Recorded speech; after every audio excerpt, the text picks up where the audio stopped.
देश के गद्दारों को मारो, मुझे क्या मारते, मारो, बताओ, मारो मुझे, हिम्मत है तुमको, मारो मुझे, मैं मरने तैयार हूं। सर ये बुज़दिल है, ये संविधान को खत्म करना चाहते हैं, भारत को हिटलर और मुसोलिनी का मुल्क बनाना चाहते हैं, इसलिए मैं इसकी मुखालिफत करता हूं।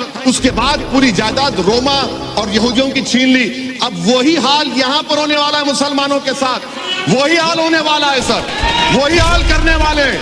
इनका मकसद ही वही है, इनका मकसद मैं खत्म कर रहा हूं सर, मैं खत्म कर रहा हूं सर। और दिल्ली में क्या हो रहा है, इतने पावरफुल होम मिनिस्टर हैं, 3-3 गोलियां चलती हैं, ये लॉ एंड ऑर्डर है आपका।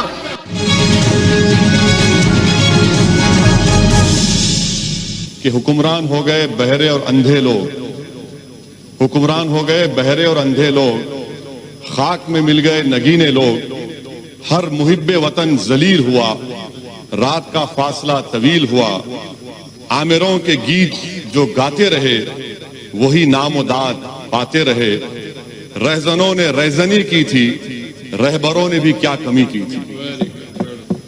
कि नेपाल एक मुल्क है जो हमारे बहुत करीबी ताल्लुकात हमारे भारत से रहे हैं। आज नेपाल नरेंद्र मोदी की सरकार को कह रहा है कि मिस्टर मोदी अगर आप चाहें तो हम आपको और पाकिस्तान को बिठाकर बात करा देते हैं इंटरलॉक्यूटर बनकर।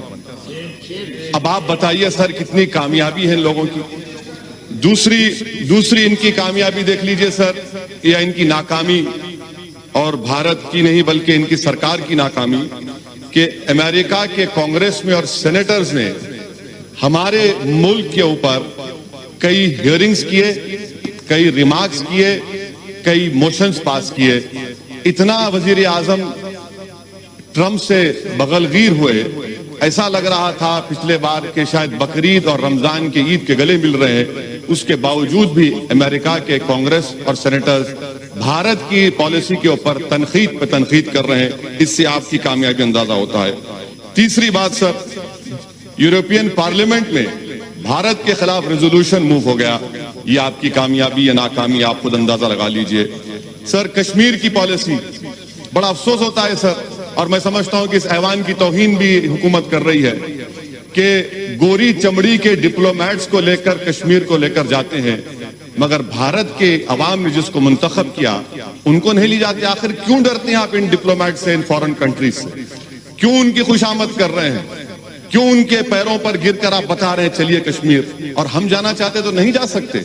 ये आपकी और एक खारिजा पॉलिसी की नाकामी। सर और एक मिसाल दे रहा हूं सर, एफएटीएफ में जापान जो हमारा मुल्क दोस्त रहा, उसने पाकिस्तान के हक नोट दे दिया, अमेरिका दे दिया। अब पाकिस्तान पे से एफएटीएफ खत्म हो जाएगा, वो ग्रे लिस्ट से निकल जाएंगे। ये इनकी खारिजा पॉलिसी रही सर। अफगानिस्तान में तालिबान आ रहा है, अमेरिका कह रहा है कि छाबार पोर्ट में भारत नहीं बना सकता पोर्ट, कल तालिबान वहां पर आएगा तो हम क्या करेंगे फिर? आपके पास इसका कोई अंदाजा नहीं है। अच्छा सर, अब आप आ जाइए, हज सब्सिडी को निकाला गया था, 700 करोड़ की सब्सिडी निकाले, मैंने खुद कहा था, कहां गए वो पैसे? 700 करोड़ में आपने कितने मुस्लिम महिलाओं के लिए स्कूल खोले? 0, 0। और आज आप कहती हैं कि स्कॉलरशिप। सर हर साल मैम डिमांड कर रहे हैं कि माइनॉरिटीज के लिए, अक़लियतों के लिए डिमांड ड्रिवन स्कॉलरशिप करिए, आप नहीं करते। और नहीं करने की वजह से हर साल कम से कम 20 लाख मुस्लिम लड़के और लड़कियां स्कॉलरशिप से महरूम होती हैं। अच्छा सर आप देख लीजिए, जो पैसे दिए गए थे 2018 और 19 में, उसमें से आपने 170 करोड़ रुपए खत्म दिए ही नहीं। 19-20 में आपने नवंबर तक सिर्फ 27% पैसे रिलीज किए, और फिर आप बड़ी बड़ी बातें करते। हुनर हाट का जिक्र सदर जमहूरिया ने किया, इसमें भी झूठ सर। झूठ का अंदाजा लगाइए कि खुद गवर्नमेंट का मैंने आरटीआई एप्लीकेशन डाला जिसमें कहा गया कि 2018-19 में खाली 12,000 के करीब आर्टिजन्स को, 1,227 आर्टिजन्स को हुनर हाट में ट्रेनिंग दी गई। आप कहते हैं हजारों, ये आरटीआई की एप्लीकेशन है। सर तीसरी जो अहम बात मैं आपके सामने जिक्र करना चाह रहा था कि theory of separation of power, ये हमारे हर जमहूरियत के लिए बुनियाद होती है, मगर 5.5 साल में तो थ्योरी ऑफ सेपरेशन पावर्स की धज्जियां नहीं बल्कि उसको निस्तनाबूद कर दिया गया। कोई चीज आजाद नहीं है आज, थ्योरी ऑफ सेपरेशन पावर्स खत्म होकर सेंट्रलाइजेशन ऑफ पावर्स बन चुका है। यहां पर एक ही शख्स के हाथ में पूरा पावर आ चुका है।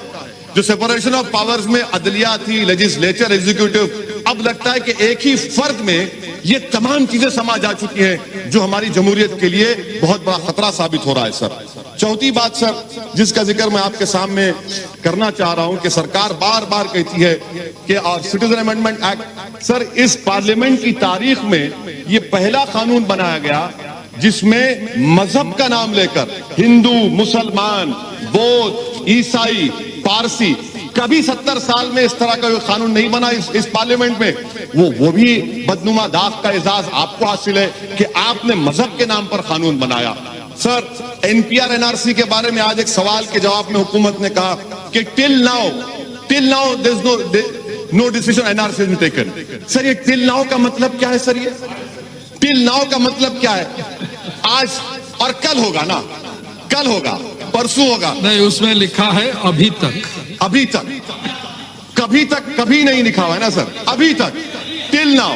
सर अब आप देखिए सर, मैं आपके जरिए से गवर्नमेंट को कह रहा हूं, जी यस सर, मैं थम्स अप हूं, आप शेक्सपियर पढ़े हैं मुझे मालूम, और मैं आपको कह रहा हूं कि अभी सर मैं अभी हलवा और पूहा खा के आऊं इसलिए अच्छा बोल रहा हूं। हाँ तो सर ये एनपीआर और एनआरसी का मैं जिम्मेदारी के साथ अर्ज कर रहा हूं। प्रधानमंत्री जब जवाब देंगे, बल्कि मैं प्रधानमंत्री को जरा हिम्मत करके कह रहा हूं, आपको चैलेंज कर रहा हूं प्रधानमंत्री, आप ये बता दीजिए कि एनपीआर एनआरसी क्या एक सिक्के के दो रुख नहीं है? क्या एनपीआर और एनआरसी सिटीजनशिप अमेंडमेंट एक्ट के रूल्स में नहीं है 14A के तहत? अगर एनपीआर होगा तो एनआरसी होगा, इसीलिए आपने 3,900 करोड़ रुपए एनपीआर को दिए। और एनपीआर, सर सुन लीजिए, एनपीआर के सर इन तमाम से पूछिए कि 2003 के रूल्स में कितने मर्तबा नेशनल पॉपुलेशन रजिस्टर लिखा गया, कितने मर्तबा नेशनल रजिस्टर ऑफ इंडियन लिखा गया, इनको पता ही नहीं है। सर मैं आपके सामने कह रहा हूं कि एनपीआर होगा तो एनआरसी होगा, क्योंकि सेंसस अलग है, सेंसस अलग है, एनपीआर अलग है। आप एनपीआर जब करेंगे और उसमें 8 सवालात क्यों डाल रहे हैं आप, नए सवालात, क्या एनआरसी नहीं करेंगे? अच्छा ये और एक बात, ये जवाब दे प्रधानमंत्री। दूसरी बात सुनिए, दूसरी बात, आप बोलना चाह रहे तो मैं बैठ जाऊं, आप बोलिए ना सर।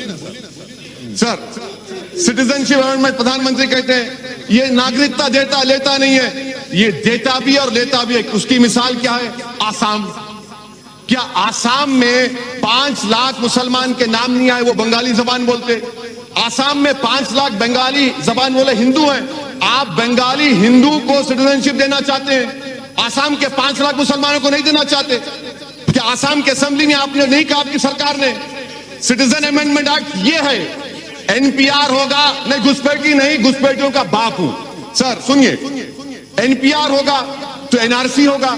आसाम में जो घुसपैठी है, आसाम में जो घुसपैठी है, मुसलमान घुसपैठी है, बंगाली हिंदू नहीं है। सर मैं खत्म कर रहा हूं 2 मिनट में सर। ये तो एनपीआर एनआरसी में कोई फर्क नहीं है सर, एनपीआर एनआरसी एक ही है सर। एनपीआर होगा तो एनआरसी होगा। प्रधानमंत्री बता दें कि आसाम के 5 लाख बंगाली हिंदुओं को सिटीजनशिप नहीं मिलेगी CAA के तहत। सर आखिर में सर मैं आपको बताना चाहूंगा कि ये जो मुल्क में जो माहौल है, प्रधानमंत्री और गवर्नमेंट कह रही है क्यों हो रहा है एहतजाज? प्रधानमंत्री ने खुद कहा था कि मैं मुस्लिम महिलाओं का भाई हूं। आज मुस्लिम महिला उनके खिलाफ खड़ी है तो भाई को नाराजगी क्यों हो रही है, एहतजाज क्यों हो रहा है? सर ये जो लड़ाई है ना सर, ये हमारे वजूद और बका की लड़ाई है। अगर हम इसमें नाकाम हो जाते हैं तो हम खत्म हो जाएंगे। इसीलिए हम कह रहे हैं कि आप कैटेगोरिकली खड़े रहिए और खड़े रहकर कहिए मौजूदा वतन में जो माहौल है सर, ऐसा माहौल है कि 1933 का जर्मनी का माहौल है, 1938 का जर्मनी का माहौल है, 1948 का 38 का मुसोलिनी का माहौल है।